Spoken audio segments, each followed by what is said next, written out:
everyone. Today we are doing difference between marketing and selling. Selling जो होता है वो एक्सचेंज होता है गुड्स और सर्विसेज का। और मार्केटिंग एक प्रोसेस है जिसमें कि आप ह्यूमन बीइंग्स के नीड्स और वांट्स को सेटिस्फाई करते हैं और एक्सचेंज करते हैं मनी का।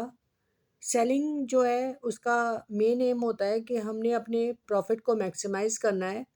और मार्केटिंग का मेन एम होता है कस्टमर को सेटिस्फाई करना है। सेलिंग एक नैरो टर्म है, मार्केटिंग वाइडर टर्म है। सेलिंग अफेक्ट करता है ट्रांसफ़र ऑफ टाइटल को, क्योंकि जिस गुड्स को आप ख़रीदते हो, यानी कि जब कोई अपने गुड्स को बेचता है तो अपने टाइटल को भी ट्रांसफ़र कर देता है, यानी कि वो अब उसका ओनर नहीं रहता। मार्केटिंग जो है उसमें मैक्सिमम सेटिस्फेक्शन जो है वो होता है कस्टमर्स का, और उसका ही ख्याल रखा जाता है कि कस्टमर की नीड और वांट सेटिस्फाई हो जाए और कस्टमर हमारा सबसे ज़्यादा सेटिस्फाई जो है उसको एक सेंस ऑफ अचीवमेंट ज़रूर मिले। अब सेलिंग जो है वो बिगिन होता है आफ्टर प्रोडक्शन और एंड होता है आफ्टर सेल। और मार्केटिंग जो है वो बिगिन होता है बिफोर प्रोडक्शन, यानी कि किसी कस्टमर के माइंड में, किसी के माइंड में अगर ये आइडिया आया कि भाई मेरे को ये प्रोडक्ट चाहिए, वहाँ से हमारी मार्केटिंग शुरू हो जाती है। और जब हम उसको सेल कर देते हैं और सेलिंग के बाद जब आफ्टर सेलिंग सर्विसेज वगैरह भी हम देते हैं तो तब तक हमारी मार्केटिंग चलती रहती है। और सेलिंग जो है वो कस्टमर के अकॉर्डिंग टू द प्रोडक्ट जो है, बेंड द कस्टमर वर्ड इसके लिए आता है। तो अगर मेन डिफरेंस का अगर कभी क्वेश्चन आता है कि भाई सेलिंग को आइडेंटिफाई कर रहा है और मार्केटिंग को आइडेंटिफाई करना है, और ये एक बार बोर्ड में आ चुका है क्वेश्चन, तो उसमें डायरेक्ट क्वेश्चन नहीं आया था, लेकिन इसमें ये लाइंस दी हुई थी कि to bend the customer according to the product and accordings to the bend himself according to the need of the customer. तो इसमें हमें डिफरेंस पूछा था। तो अगर बेंड द कस्टमर आता है तो वो होता है सेलिंग, और अगर bend himself according to the need of the customer आता है तो वो होता है मार्केटिंग। ये क्लू है। अब सेलिंग जो है उसके अंदर हम प्रमोशन भी करते हैं, परसुएशन भी करते हैं, और मार्केटिंग में हम जो है काफ़ी स्ट्रेटजीज अडॉप्ट करती हैं, जैसे कि रिस्पेक्ट करना मतलब प्रोडक्ट को, प्रमोशन को, प्राइसिंग को और फिजिकल डिस्ट्रीब्यूशन को, यानी सारे एफर्ट्स को इंटीग्रेट करता है और सारी स्ट्रेटजीज को। अब जो सेलिंग है उसमें एग्जिस्टेंस और डिमांड होती है, और मार्केटिंग के अंदर जो होती है क्रिएशन और मेंटेनेंस ऑफ डिमांड होती है। और सेलिंग एक्टिविटी है प्रोडक्शन ओरिएंटेड, और मार्केटिंग एक्टिविटी होती है कस्टमर ओरिएंटेड। और सेलिंग जो है वो शॉर्ट टर्म गोल्स के लिए होता है कि कन्वर्ट करना गुड्स को इनटू कैश, और मार्केटिंग का फोकस जो होता है वो लॉन्ग टर्म गोल्स के लिए होता है। नेक्स्ट और वेरी इंपॉर्टेंट टॉपिक हमारा आता है वो है मार्केटिंग फिलॉसफीज। तो मार्केटिंग फिलॉसफीज है प्रोडक्शन कॉन्सेप्ट, यानी कि सेल करना अपने प्रोडक्ट को लेस कॉस्ट में। प्रोडक्ट कॉन्सेप्ट यानी सेल करना हाई क्वालिटी ऑफ प्रोडक्ट्स को।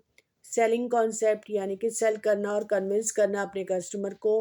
Marketing concept sell what customer want. And societal marketing concept होता है sell with care towards the society. Now first हम डिस्कस करते हैं प्रोडक्शन कॉन्सेप्ट। इसका फोकस होता है कि बिजनेस एक्टिविटी जो है वो प्रोडक्शन करेगी गुड्स का, और ये बिलीव करता है कि प्रॉफिट को मैक्सिमाइज किया जाए, लार्ज स्केल प्रोडक्शन किया जाए, एवरेज प्रोडक्ट की जो कॉस्ट है यानी कि पर यूनिट कॉस्ट जो है उसको कम किया जाए, और अफोर्डेबल प्राइस पे चीज़ें बेची जाएँ, और प्रोडक्ट जो है वो इनएक्सपेंसिव होना चाहिए, वाइडली एक्सेप्टेबल होना चाहिए, मास प्रोडक्शन और डिस्ट्रीब्यूशन होना चाहिए। और प्रोडक्ट कॉन्सेप्ट जो कि हमारा नेक्स्ट है, ये हमारा चाहता है कि कॉन्टिन्यूस इम्प्रूवमेंट हो क्वालिटी में, और हमेशा हम इनकॉर्पोरेट करें नए फीचर्स और इनोवेशंस को, और इसमें हम इम्प्रूवमेंट की गुंजाइश करते हैं। मान लीजिए कि कोई स्कूल बैग है, तो स्कूल बैग के अंदर हम ये देखेंगे वाटर बॉटल रखने की कहाँ फैसिलिटी है, कहाँ हमने बुक्स रखनी है, किस साइज़ का हो, शेप का हो, व्हील्स लगी हो या नहीं हो, यानी कि कुछ इस तरह का क्रिएट कर दें जिससे कि कस्टमर हमारा उस एडिशनल उसको देख के, इनोवेटिव आइडिया को देखकर अट्रैक्ट हो और उसको खरीदे। मेन यही होता है प्रोडक्ट कॉन्सेप्ट का, कि हमने उसके अंदर, प्रोडक्ट के अंदर कॉन्टिन्यूस इम्प्रूवमेंट करनी है, चाहे उसकी क्वालिटी बढ़ा दें या कोई नया फीचर एडअप कर दे। सेलिंग कॉन्सेप्ट होता है कि हमने अपने कस्टमर को परसुएट करके, एडवर्टाइज करके, इन्फ्लुएंस करके उसको हमने अपना जो प्रोडक्ट है वो सेल करना है। मैक्सिमम सेल करना जो होता है मेन एम होता है। मार्केटिंग कॉन्सेप्ट जो होता है उसका मेन एम होता है कि हमने कस्टमर को प्रोडक्ट तो दिया है, लेकिन हमने कस्टमर को कितना सेटिस्फाई किया है। तो हम इसका हम खास ख्याल रखते हैं कि हम ऐसे प्रोडक्ट और सर्विस को डेवलप करें जिसमें हमारा कस्टमर मैक्सिमम सेटिस्फैक्शन फील करे। नेक्स्ट है सोसाइटल मार्केटिंग कॉन्सेप्ट। इसमें है कि भी प्रोडक्ट को सिर्फ बेचना ही नहीं है, हमने कुछ सोसाइटी के लिए भी कंसर्न रहना है, जिससे कि लॉन्ग टर्म वेलबींग जो है कंज्यूमर का भी हो और सोसाइटी का भी टेकन केयर हो। तो हमने एथिक्स को फॉलो करना है, इकोलॉजिकल एस्पेक्ट को भी देखना है कि हमारा कोई प्रोडक्ट इस तरह से ना हो कि हमारे सोसाइटी को किसी भी तरह से डायरेक्टली और इनडायरेक्टली जो है वो हार्म करे। यानी कस्टमर सेटिस्फेक्शन तो है ही, लेकिन साथ में अपने एनवायरनमेंट को भी हमने सेव करना है। तो ये भी मेन एस्पेक्ट हमारा होता है इसका सोसाइटल मार्केटिंग का। नेक्स्ट है कि फंक्शंस ऑफ मार्केटिंग क्या है। इसके लिए मैं एक इंटरेस्टिंग सा एक आपको कोट बताती हूँ। इसमें है, good morning Priyanka Chopra, BS3 पढ़ो। तो जी से है हमारा gathering and analysing market information, M से हमने मार्केटिंग प्लानिंग है, P से जो है प्रोडक्ट डिज़ाइनिंग एंड डेवलपमेंट है।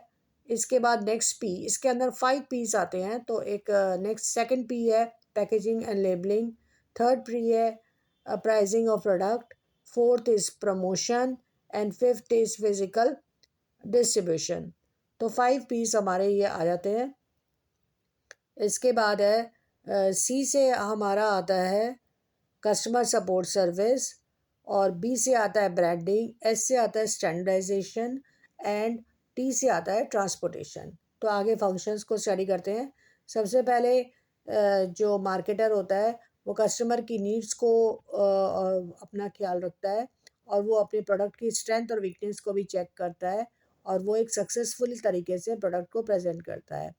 मार्केटिंग प्लानिंग में हमेशा सेल्स को इंक्रीज़ किया जाता है, प्रोडक्शन को देखा जाता है, प्रमोशन टेक्निक्स को, और प्रोडक्ट का बारे में कस्टमर क्या चाहता है, प्रोडक्ट को प्लान किया जाता है, अकॉर्डिंगली डेवलप किया जाता है, इम्प्रूव किया जाता है, और सेटिस्फेक्शन और उसकी नीड्स का ख्याल रखा जाता है। अब प्रोडक्ट डिज़ाइनिंग और डेवलपमेंट में देखते हैं कि अट्रैक्टिव पैकिंग होना चाहिए, कॉम्पिटिटिव एडवांटेज देखिए, शेप और स्टाइल जो है वो प्रॉपर होना चाहिए, कॉस्ट इफ़ेक्टिव होना चाहिए। स्टैंडर्डाइजेशन एंड ग्रेडिंग के अंदर हम ये देखते हैं कि प्रॉपर उसको इंस्पेक्ट करो, टेस्ट करो, इवेलुएट करो प्रोडक्ट को। और ग्रेडिंग के अंदर होता है कि हम प्रोडक्ट को डिफरेंट ग्रुप्स के लिए उसकी क्वालिटी और साइज़ का हमने ख्याल रखना है। पैकेजिंग एंड लेबलिंग के अंदर हम डिज़ाइन और पैकेट के बारे में देखते हैं। लेबल जो कहता है वो इंडिकेट करता है कि उसके अंदर क्या क्या, उसको यूज़ कैसे करना है, उसका प्राइस क्या है, उसकी एक्सपायरी और मैन्युफैक्चरिंग डेट क्या है, प्लस उसके अंदर क्या इंग्रेडिएंट यूज़ किए हैं। ब्रांडिंग जो है वो हमें डिस्टिंग्विश करता है हमारे प्रोडक्ट को दूसरे प्रोडक्ट्स के साथ, और ब्रांड जो होता है वो हमारी सेल्स को बढ़ाता है। कस्टमर सपोर्ट सर्विस होता है कि आफ्टर सेल्स सर्विस हम कैसे उसको देंगे, कैसे कस्टमर को के कंप्लेंट को हैंडल करेंगे, कैसे एडजस्ट करेंगे, कैसे क्रेडिट सर्विस या मेंटेनेंस सर्विस या टेक्निकल सर्विस अपने कंज्यूमर को देंगे। प्राइसिंग ऑफ प्रोडक्ट होता है कि हमारा कॉस्ट ऑफ प्रोडक्शन क्या है, हमारी डिमांड कितनी है, हमारा प्राइस का ऑब्जेक्टिव क्या है, इन सब चीज़ों को ख्याल रख के बनाया जाता है। प्रमोशन में है कि हम अपने कस्टमर को परसुएट करने के लिए कभी पर्सनल सेलिंग, कभी पब्लिसिटी, कभी सेल्स प्रमोशन टेक्निक्स, एडवर्टाइजमेंट, इससे हम अपने प्रोडक्ट को प्रमोट करते हैं और बेचते हैं। फिजिकल डिस्ट्रीब्यूशन होता है कि चैनल ऑफ डिस्ट्रीब्यूशन हमारा क्या हो, इंटरमीडिएटरीज कौन से होंगे, होलसेलर रिटेलर क्या होगा, फिजिकल मूवमेंट हमारे गुड्स का कैसे होगा, ये सारा डिसाइड करना। ट्रांसपोर्टेशन के अंदर हम फिजिकल मूवमेंट गुड्स का करते हैं वन प्लेस टू अनदर, और जनरली जो प्रोडक्ट के यूज़र्स होते हैं या कंज्यूमर प्रोडक्ट्स के वो होते हैं, उनका हमें जोग्राफिकल एस्पेक्ट का ख्याल रखना पड़ता है, जिससे कि कस्टमर को ज़्यादा मूव ना करना पड़े और कंजम्पशन के प्लेस पे ही प्रोडक्ट को प्रेजेंट कर दिया जाए। स्टोरेज और वेयर हाउसिंग, ये होता है कि यूजली टाइम गैप होता है प्रोडक्शन और प्रोक्योरमेंट ऑफ गुड्स में, सेल और यूज़ के अंदर। तो उस गैप को मेंटेन करने के लिए हमें स्टोर के अंदर रखना होता है सामान। वो स्टोरेज जो होता है मैन्युफैक्चरर, होलसेलर, रिटेलर कोई भी हमें जो है वो हमें ऑफ़र कर सकता है, या हमारा खुद का भी हो सकता है स्टोरेज फैसिलिटी। नेक्स्ट है मार्केटिंग मिक्स। क्या होता है? मार्केटिंग मिक्स के अंदर हमारे वेरिएबल्स होते हैं जो कि 4 P's होते हैं: प्रोडक्ट, प्राइस, प्लेस और प्रमोशन। फर्स्ट है प्रोडक्ट मिक्स। प्रोडक्ट मिक्स जो होता है वो सर्विस होता है। एनीथिंग जो कि वैल्यूएबल है वो प्रोडक्ट होता है। जैसे कि हिंदुस्तान लीवर के कई सारे प्रोडक्ट्स हैं: Closeup, toothpaste, Lifebuoy soap, Surf Wheel, refined vegetable oil. तो ये सारे हमारे प्रोडक्ट होते हैं। प्रोडक्ट के अंदर कुछ क्वालिटीज़ होती है जैसे कि फंक्शनल बेनिफिट और साइकोलॉजिकल बेनिफिट और सोशल बेनिफिट। फंक्शनल का मतलब है बाइक है तो बाइक हमारी चलनी चाहिए। साइकोलॉजिकल यानी कि हमारी प्रेस्टीज, हमारी एस्टीम, हमारी सारी नीड्स को सेटिस्फाई करे। सोशल बेनिफिट यानी कि जब भी हम उसके साथ मूव करते हैं तो वो सोसाइटी के अंदर एक्सेप्टेबल चीज़ होनी चाहिए। मान लीजिए कि हमने बाइक ली है, बाइक पे हम राइड कर रहे हैं, तो वो भी ऐसी होनी चाहिए बाइक कि वो सोसाइटी में एक्सेप्टेबल हो। नेक्स्ट है हमारा क्लासिफिकेशन। हमारे सिलेबस में नहीं है तो वो हमने क्लासिफिकेशन को बिल्कुल नहीं करना है। अब आइए आप सारे ब्रांडिंग के ऊपर। ब्रांडिंग का मतलब होता है नेम, साइन, सिंबल प्रोडक्ट का, जिसको हम ब्रांड कहते हैं। ब्रांड का एक नेम होता है, एक जेनरिक नेम होता है। जेनरिक नेम का मतलब होता है कि हम उसके whole class of a product को हम कह रहे हैं जेनरिक। जैसे कि बुक है तो बुक जो है वो सारे बुक्स को आइडेंटिफाई करे। Wrist watch, tyre, camera, toilet soap, ये सारे जेनरिक नेम है, यानी कि ये बाकी जो इसके टाइप ऑफ प्रोडक्ट सबको इंक्लूड करते हैं। इसके बाद होता है brand. Brand name, brand mark, trademark. क्या होता है? ब्रांड है नेम, टर्म, साइन, सिंबल और डिज़ाइन, इसको हम कहते हैं ब्रांड। जैसे कि बाटा है, लाइफ बॉय है, डनलप है, हॉट शॉट है, पार्कर है, ये सारे ब्रांड नेम है। और ब्रांड मार्क क्या है? जो कि जैसे कि एशियन पेंट है, उसमें एक सिंबल बना होता है गट्टू का, तो ये जो होता है ये होता है ब्रांड मार्क का। इस तरह कार्स का भी होता है। आप एकदम से पहचान जाते हो कि किसने नाइकी की टी शर्ट पहनी है, किसका स्कूल बैग जो है वो नाइकी का है, किसके शूज़ जो हैं वो नाइकी के हैं। तो ये सारे ब्रांडेड चीज़ें आप एकदम से आइडेंटिफाई करते हो सिर्फ उसके मार्क को देखकर। और मार्क भी स्टूडेंट्स को पता होता है कि कौन सा फेक है और कौन सा रियल है। ब्रांड नेम क्या है? ब्रांड नेम है उस जो कि स्पोकन जो वर्ड है ब्रांड का वो है। जैसे कि Asian paints, Saffola, Maggi, life boy, uncle chips, ये सारे ब्रांड नेम हैं।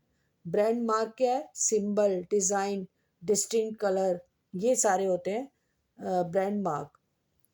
सबको कार्स का बहुत शौक है और कार के जो होते हैं सिंबल्स देखकर आप आइडेंटिफाई करते हो कि कौन सी कार जो है इस टाइम कौन ड्राइव कर रहा है, किसके पास कौन सी कार है। इवन आपको ये भी पता होता है किसके पास कौन सा मोबाइल है मार्क को देखकर। जब ब्रांड को आप रजिस्टर कराते हैं तब वो बन जाता है ट्रेडमार्क। तो ट्रेडमार्क हमारे ब्रांड को एक लीगल प्रोटेक्शन देता है।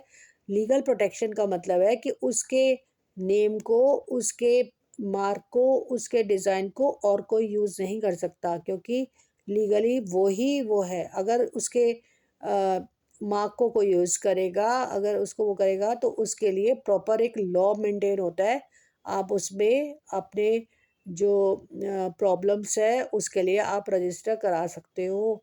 आप अपनी कंप्लेंट जो है वो अपना रजिस्टर ज़रूर कराइए अगर आपको लगता है कि आपके ब्रांड मार्क को किसी ने यूज़ किया है, यानी कि लीगल प्रोटेक्शन देने के लिए ये होता है। अब ब्रांडिंग जो होता है वो पैकेजिंग, लेबलिंग और लीगल प्रोटेक्शन, ये सारी चीज़ों को सेफली करता है हमारा ट्रेडमार्क। अब है कि आगे कि एडवांटेज क्या होता है ब्रांडिंग का मार्केटर को।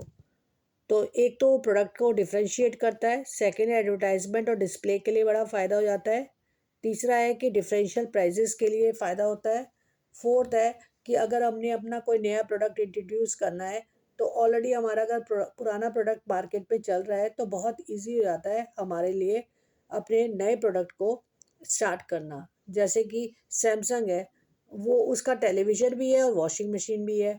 ये तो नहीं कि वो सारे, इवन माइक्रोवेव भी है। तो इसका मतलब वो सारे प्रोडक्ट तो एक साथ नहीं लाया।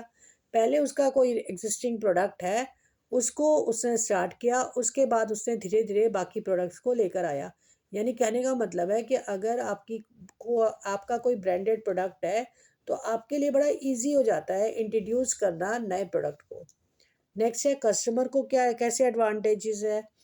कस्टमर को प्रोडक्ट आइडेंटिफिकेशन में बड़ा फ़ायदा होता है, उसको क्वालिटी का पता होता है कि भाई अगर मैंने ब्रांडेड चीज़ें मैं यूज़ कर रहा हूँ तो इसकी क्वालिटी का तो पक्का एश्योरेंस है कि ये इतने साल चलेगी, इसकी क्वालिटी नहीं ख़राब होगी। स्वेटर अगर ब्रांडेड पहना हुआ है तो वो ब्रांडेड, उसका कलर नहीं फेड होगा, उसके अंदर कोई लॉस उसको नज़र नहीं आएगा, और होता भी नहीं है इतना ज़्यादा।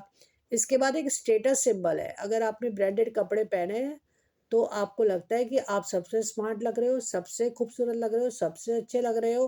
क्यों? क्योंकि आपका सेल्फ एस्टीम इतना बढ़ जाता है। आपका एक स्टेटस सिंबल होता है। आप सँभाल-सँभाल के वो चीज़ें रख देते हो जो कि ब्रांडेड है, और आप अगर किसी अच्छे ओकेज़न में जा रहे हो तो आप अपने सारे ब्रांडेड चीज़ें जो है वो पहन के जाते हैं। उसका रीज़न है क्योंकि ये एक स्टेटस सिंबल है। लोग दूर से ही देखकर पहचानेंगे कि आपने इस कलर का, इस ब्रांड का पर्स लिया हुआ है, आपके कपड़े जो हैं वो इस ब्रांड के हैं, तो ये एक स्टेटस को बढ़ाते हैं। नेक्स्ट है characteristics of a good brand name, यानी कि क्या ब्रांड नेम के अंदर खासियत होनी चाहिए, और इस क्वेश्चन को आपने बहुत अच्छी तरह से समझना है क्योंकि ये क्वेश्चन 6 मार्कर में भी आया हुआ है। Characteristics of a good brand name, पहला है कि ब्रांड नेम जो है वो शॉर्ट होना चाहिए, इजी टू प्रोनाउंस होना चाहिए, स्पेल करने के लिए, रिकॉग्नाइज करने के लिए, रिमेंबर करने के लिए। जैसे कि वर्ड हमारा नेम है पॉन्ड्स, रिन, विम, शॉर्ट है, सिंपल है, और इसको अच्छी तरह से सबको याद रहता है ये। नेक्स्ट है ब्रांड शुड बी जो है सजेस्टिव होना चाहिए। जैसे कि हाजमोला है, हाजमोला नाम से सजेस्ट कर रहा है कि आपके हाजमे की ये कोई मेडिसिन है, या हाजमा आपका ठीक करता है। इसी तरह से ये जो नाम सजेस्टिव भी है और बेनिफिट और क्वालिटीज़ को भी बता रहा है। जैसे कि जेंटिल, प्रॉमिस, बूस्ट। तो बूस्ट का आपको लगता है कि आपने बूस्ट अगर आपने ले लिया अपने ड्रिंक्स के अंदर मिला के, तो नेचुरली आपकी एनर्जी को बूस्ट अप करेगा।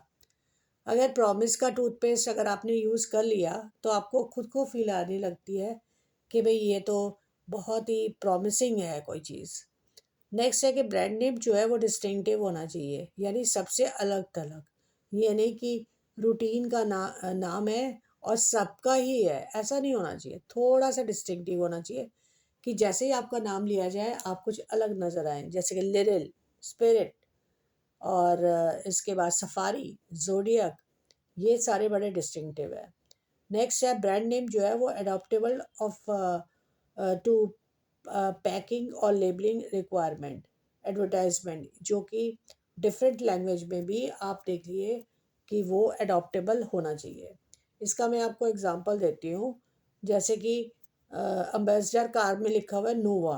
नोवा अगर आप स्पेनिश में देख लो या किसी और लैंग्वेज में देख लो, इसका मतलब होता है डज नॉट गो। तो इसका मतलब कार के लिए हमने ये चीज़ लिख दी कि डज नॉट गो, यानी कि हमेशा चेकिंग करनी चाहिए अगर हम कोई भी नेम को अगर रखते हैं तो उसका एक बार क्रॉस चेक कर लेना चाहिए कि डिफरेंट लैंग्वेज और उसमें क्या इसका मीनिंग निकलता है।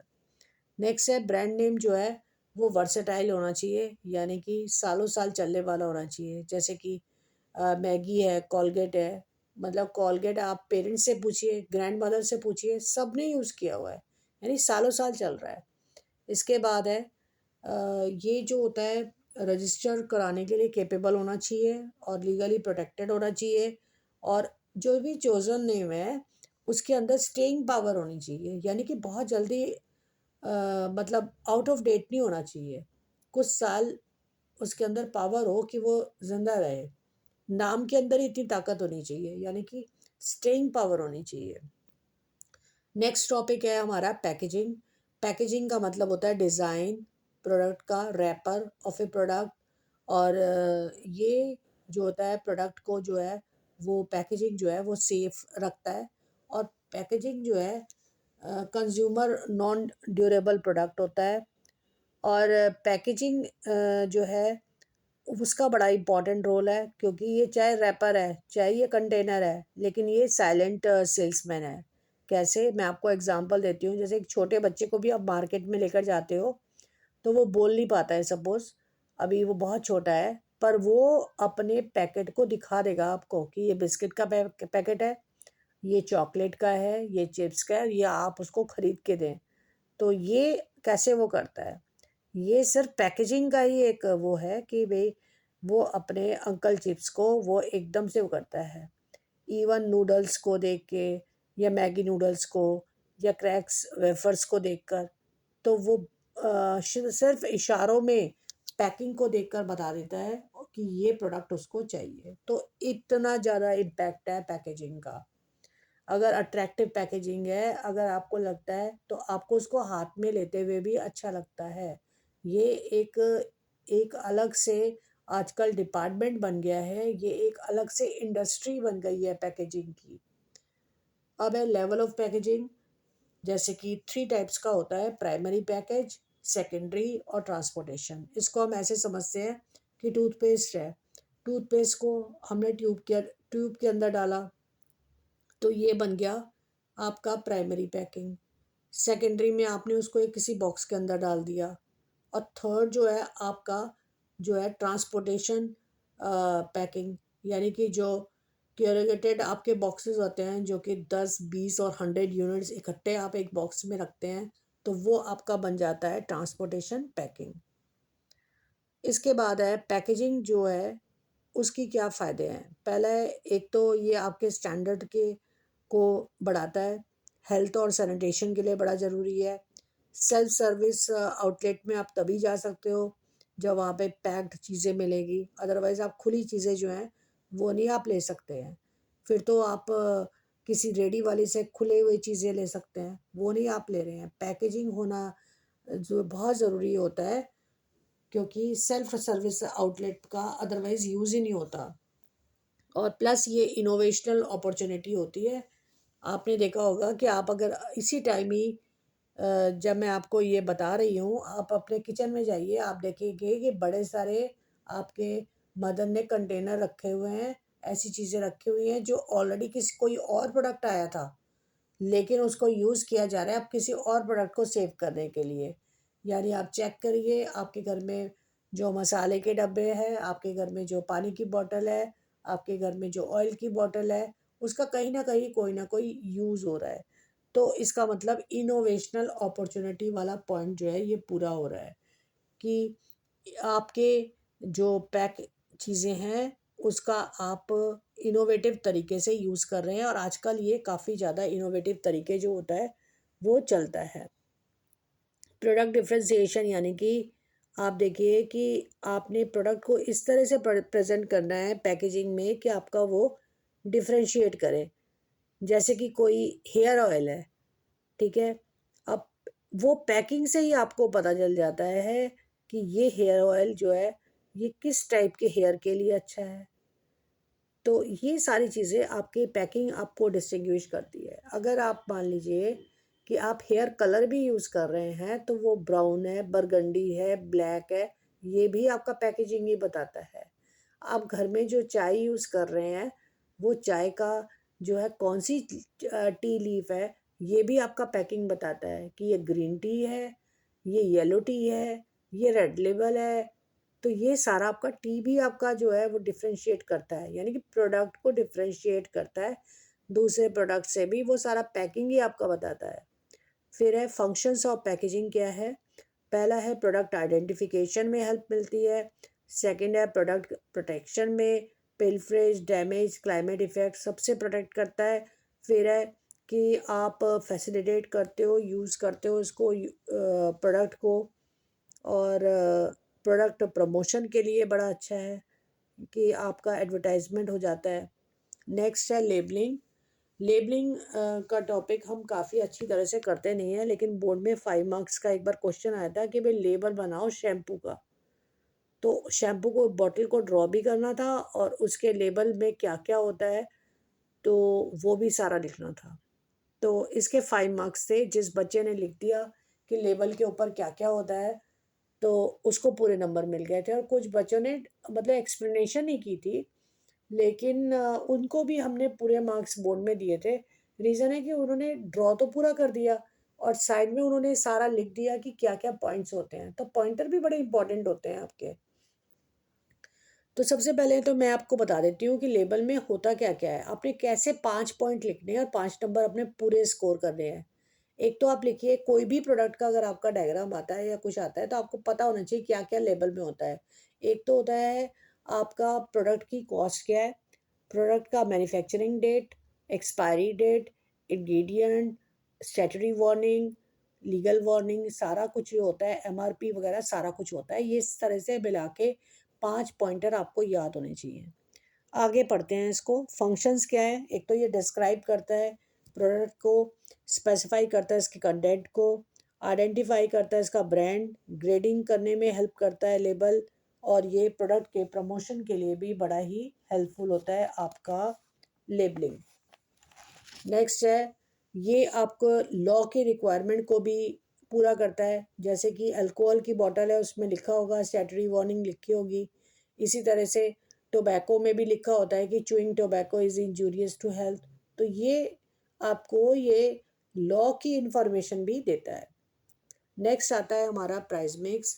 प्राइस जो होता है वो अमाउंट होता है जो कि एक सेलर जो होता है वो लेता है अपने कस्टमर से, यानी कि जो बेच रहा है वो आपसे कॉस्ट जो है वो लेगा। अब कॉस्ट हमने कैसे निकालना है, प्राइस कैसे निकालना है कि प्रोडक्ट की कॉस्ट क्या है, प्रोडक्ट हमारे लिए कितना यूटिलिटी देता है, क्या उस प्रोडक्ट की डिमांड है, कितना कंपटीशन है, गवर्नमेंट के रूल्स एंड रेगुलेशन क्या हैं, हमारा प्राइसिंग का ऑब्जेक्टिव क्या है, क्या हम सेल्स को मैक्सिमाइज करना चाहते हैं या प्रॉफिट को मैक्सिमाइज करना चाहते हैं। इसके बाद हमने काफ़ी सारे मार्केटिंग मेथड्स को भी यूज़ करना पड़ता है। जैसे कि डिस्ट्रीब्यूशन सिस्टम क्या है, क्वालिटी ऑफ सेल्समैन एम्प्लॉय कैसे हैं, इस तरह के पॉइंट्स हमें, टाइप ऑफ हमने पैकेजिंग क्या करवाई है, तो ये सारी चीज़ें हमारे कॉस्ट को बढ़ाती हैं। तो ये भी हमने ख्याल रखना होता है। नेक्स्ट हमारा टॉपिक है प्लेस मिक्स। प्लेस मिक्स का मतलब होता है कि चैनल ऑफ डिस्ट्रीब्यूशन, जो कि हम इंटरमीडिएटरी से लेके हम इनको पूरा भेजते हैं, यानी कि मूवमेंट ऑफ गुड्स होती है फ्रॉम प्रोड्यूसर टू कंज्यूमर या उसके यूज़र के लिए, उसके अंदर कौन कौन से लोग आते हैं वो सारा हमारा चैनल ऑफ डिस्ट्रीब्यूशन के अंदर आता है। तो चैनल ऑफ डिस्ट्रीब्यूशन फर्स्ट होता है ज़ीरो चैनल। ये होता है हमारा मैन्युफैक्चरर से कंज्यूमर तक। और जैसे कि मैकडोनल्ड है, बाटा है, ये सब ज़ीरो चैनल यूज़ करते हैं। एशियन स्काई शॉप है, यूरेका फोर्ब्स है, ये भी ज़ीरो चैनल यूज़ करते हैं। 1 लेवल चैनल के अंदर मैन्युफैक्चरर, रिटेलर और कंज्यूमर आते हैं। 2 लेवल में मैन्युफैक्चरर, होलसेलर, रिटेलर और कंज्यूमर आते हैं। 3 लेवल में मैन्युफैक्चरर, एजेंट, होलसेलर, रिटेलर और कंज्यूमर आते हैं। तो factors affecting choice of channel of distribution हमारे सिलेबस में नहीं है तो हम इसको नहीं करेंगे। नेक्स्ट है हमारा promotion. Promotion refer to the 4 P's हम कर रहे हैं चिल्ड्रन। तो 4 P's के अंदर हमारा ये वाला पॉइंट है प्रमोशन। प्रमोशन को समझते हैं। Promotion refer to the use of the communication with the twin objective, याद रहे ये word, twin objective of informing potential customer about a product and persuading them to buy. Promotion mix के अंदर हमारा आता है एडवर्टाइजिंग, जो कि टीवी, रेडियो, इंटरनेट, मैगजीन्स वगैरह में होता है। पर्सनल सेलिंग होता है डोर टू डोर सेलिंग, यानी face to face. Sales promotion में होते हैं शॉर्ट टर्म इंसेंटिव, जो कि हमारे सेल्स को बढ़ाते हैं। पब्लिसिटी होती है हमारी non paid form of promotion. Publicity में हम किसी को पैसे नहीं देते पब्लिसिटी कराने के लिए, वो अपने आप ही पॉपुलर हो जाती है चीज़। जैसे कि मार्केट में 1 लाख रुपीज़ की कार आ गई तो सब ने नैनो कार के बारे में जो है पढ़ना शुरू कर दिया, देखना शुरू कर दिया, क्योंकि 1 लाख जो कार की जो बात थी उसने सबको बड़ा ही अट्रैक्ट किया। तो ये ऑटोमेटिकली टाटा की कार जो है वो पॉपुलराइज हो गई। इसको हम कहते हैं पब्लिसिटी। एडवर्टाइजिंग होता है कि आपने पैसे दिए हैं किसी को, आपको पता है कि भाई किसने हमारे प्रोडक्ट को जो है आगे फर्दर जो है प्रमोट कराया है। तो advertising paid form of communication है और publicity non paid form of communication है। ये एक बेसिक डिफरेंस है। इसके बाद है एडवर्टाइजिंग जो होता है प्रमोट करता है आइडिया को, और प्रमोट करता है गुड्स को, और प्रमोट करता है सर्विस को। और एडवर्टाइजमेंट आप न्यूज़पेपर में दे सकते हैं, मैगजीन में दे सकते हैं, टेलीविज़न में, रेडियो में दे सकते हैं। और इसके बाद है ये पेड फॉर्म है, इम्पर्सनल है, और इसका जो स्पॉन्सर होता है वो आइडेंटिफाइड होता है। एडवर्टाइजिंग का मेरिट ये होता है कि मास रीच है और एनहांस करता है कस्टमर के सेटिस्फेक्शन को और कॉन्फिडेंस को, इनको बढ़ाता है ये। नेक्स्ट है कि ये एडवर्टाइजमेंट जो होता है वो एक्सप्रेसिव होता है और इकोनॉमिकल होता है। लिमिटेशन एडवर्टाइजमेंट की होती है कि लेस फोर्सफुल है, लैक ऑफ फीडबैक मिलता है, इनफ्लेक्सिबल है और लो इफेक्टिव है। अब कुछ लोग जो है ऑब्जेक्शन करते हैं एडवर्टाइजिंग के ऊपर। तो एडवर्टाइजिंग के उसके लिए वो कहते हैं कि ये कॉस्ट को बढ़ाता है। नेचुरली आप ऐड करते हो तो फिर आप अपना सारा खर्चा कहाँ से निकालोगे? आप अपने कॉस्ट ऑफ प्रोडक्ट जो है उसका बढ़ा देते हो और ऐड कर देते हो। फिर है कि अंडरमाइन करता है सोशल वैल्यूज़ का। एक शेविंग क्रीम की ऐड है, उसमें आप गर्ल्स को दिखा रहे हैं। तो इस तरह से हम देखते हैं कि कई बार ये सोशल वैल्यूज़ को बड़ा अंडरमाइन करता है, जिसमें जिसका रोल नहीं है, पर जस्ट हमें प्रमोट करना है, मटेरियलिज्म को बढ़ा रहे हैं, तो हम ऐसी एड्स देते हैं। और तीसरा पॉइंट आता है कि ये कंफ्यूज करता है बायर को, क्योंकि इतने ज़्यादा प्रोडक्ट हैं, इतनी वैरायटी है, तो कंज्यूमर को पता ही नहीं चलता कि भाई कौन सा प्राइस, कौन सा स्टाइल, कौन सा साइज़ है। तो एक प्रोडक्ट एक होता है लेकिन उसके 10 टाइप्स होते हैं, अल्टीमेट कौन सा प्रोडक्ट बेनिफिशियल है ये नहीं पता चलता, तो कंफ्यूज होता है बायर। और फोर्थ पॉइंट है कि ये एनकरेज करता है कि सेल ऑफ इन्फीरियर प्रोडक्ट्स को, यानी कि हम जाते हैं मार्केट के अंदर और इन्फीरियर प्रोडक्ट को लेकर आ जाते हैं, क्योंकि बड़ा मुश्किल होता है डिस्टिंग्विश करना between superior and inferior product को। फिफ्थ है some advertisement are in bad taste, यानी कि कुछ एडवर्टाइजमेंट होते हैं कि हम अपने जो है पेरेंट्स के साथ, अपनी मदर के साथ हम बैठ के देखने में हमें हेजिटेशन होता है। कुछ एडवर्टाइजमेंट एक्चुअली में बैड टेस्ट के होते हैं।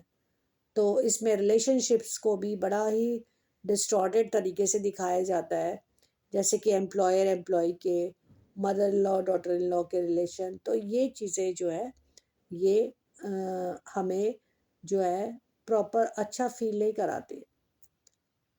नेक्स्ट हमारा टॉपिक है पर्सनल सेलिंग, यानी डोर टू डोर सेलिंग है ये। और ये पर्सनल फॉर्म का होता है, ये डेवलप करता है रिलेशनशिप को, और ये बड़ा फ्लेक्सिबल भी होता है पर्सनल सेलिंग।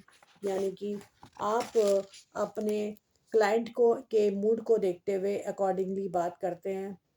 फिर इसमें आपको डायरेक्ट फीडबैक मिलता है और इसमें मिनिमम जो है वेस्टेज होती है।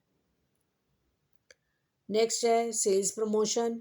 सेल्स प्रमोशन के अंदर हमने मीनिंग करना है, मेरिट लिमिटेशन करना है, पर सेल्स प्रमोशन की टेक्निक्स हमारे सिलेबस में नहीं है, यानी डिस्काउंट कूपन ये सब नहीं है, तो ये आप नहीं करोगे। तो सेल्स प्रमोशन जो है वो शॉर्ट टर्म इंसेंटिव होता है, ये बूस्ट करता है हमारे सेल्स को। इसके अंदर कैश डिस्काउंट, सेल्स कॉन्टेस्ट वगैरह आते हैं।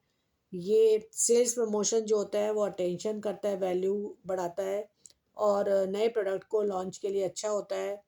और इसको जो है प्रमोशन एफर्ट्स को बढ़ाता है। और लिमिटेशन ये होता है कि ये कई बार प्रोडक्ट की इमेज को भी स्पॉइल कर देता है, ये लिमिटेशन है। नेक्स्ट हमें पब्लिसिटी हमारे को नहीं करना है। एडवर्टाइजमेंट और पर्सनल सेलिंग में क्या डिफरेंस है, ये हमारा काफ़ी अच्छा क्वेश्चन बनता है, इसको हम करते हैं। एडवर्टाइजिंग इम्पर्सनल है और पर्सनल सेलिंग पर्सनल है फॉर्म, और एडवर्टाइजिंग वन वे कम्युनिकेशन है, पर्सनल सेलिंग टू वे है, और एडवर्टाइजिंग में ट्रांसमिशन ऑफ स्टैंडर्डाइज मैसेज होता है, इसमें एडजस्टेड होता है पर्सनल में, और एडवर्टाइजिंग इनफ्लेक्सिबल है, पर्सनल सेलिंग जो होता है हाईली फ्लेक्सिबल होता है, और इसमें एड्स में जो होते हैं वो मास रीच का होता है, और इसमें आपका लिमिटेड नंबर होता है। तो इस तरह से एडवर्टाइजिंग और पर्सनल सेलिंग का डिफरेंस हमारे कोर्स में है, तो हम इसको कर लेंगे। इसके बाद लास्ट टॉपिक हमारा आता है पीआर, यानी कि पब्लिक रिलेशन। पब्लिक रिलेशन होता है जैसे कि प्रेस के साथ रिलेशन, प्रोडक्ट पब्लिसिटी के साथ कॉर्पोरेट कम्युनिकेशन, लॉबिंग और काउंसलिंग। मेन एम होता है पब्लिक रिलेशन का कि the art of and social science of analysing trend, predicting their consequences, counseling organization leader and implementing the planned program of action which will serve both organization and in public interest। तो basically हमें PR जो होता है वो हर आप even जो film stars हैं उनके भी पीआर है, यानी कि हमेशा प्रोटेक्ट करते हैं और अपने इंटरेस्ट को, यानी कि जो भी उनका क्लाइंट होता है उसको वो प्रोटेक्ट करते हैं और उनको प्रमोट करते हैं, जिसको हम कहते हैं पीआर। और इसका मतलब होता है strengthen the relation with various stakeholder like customers, shareholders, employees, supplies, investors. क्योंकि अगर हमारा पीआर ख़राब है तो आपका प्रोडक्ट एक दिन भी नहीं चल सकता मार्केट में।